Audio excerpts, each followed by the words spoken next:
భార్యను అడిగితే భర్తకు తెలియకుండా ఒక రహస్యం ఉంటాయి.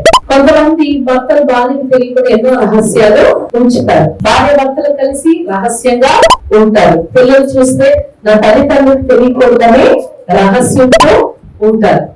లేకపోతే మా బంధువుల్లో జరుగుతుంది, మాకే ఈ విషయము తెలియాలని ఒక రహస్యాన్ని మెయింటైన్ చేస్తూ ఉంటారు. ఈ రహస్యాలు మంచిగా కాదా? ఎటువంటి రహస్యాలు ఉండాలి, ఎటువంటి రహస్యాలు ఉండకూడదు? ప్రసంగి 12వ అధ్యాయము 14వ వచనం.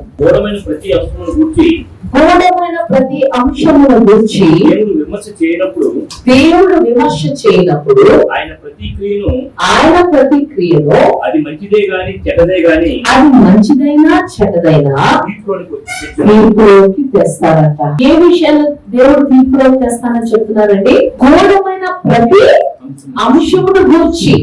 గూఢమైన అంటే ఏంటి? రహస్యముగా ఉండే అంశం.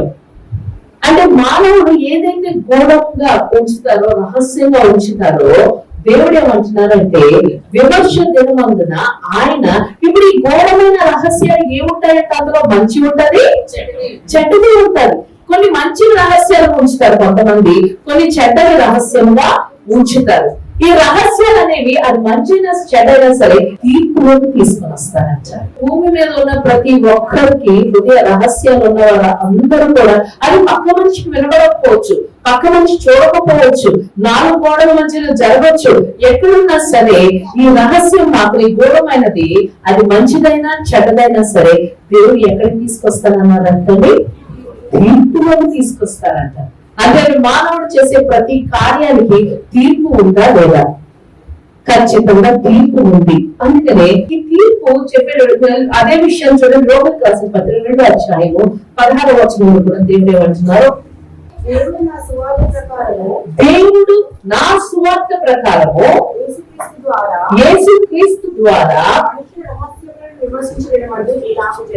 విమర్శించడానికి దేవుడు ఒక దినాన్ని ఉంచారంట. హల్లెలూయా.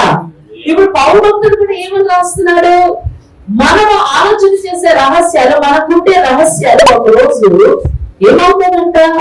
విమర్శ దినంలోకి దేవుడు తీసుకొస్తారంట. హల్లెలూయా.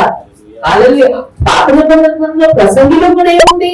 విమర్శ దినం ఉంది. అది మంచిగా చెడ్డనా, చెడ్డ రహస్యాలైనా మంచి రహస్యాలైనా దేవుడు తీర్పులోకి తీసుకొస్తానన్నారు.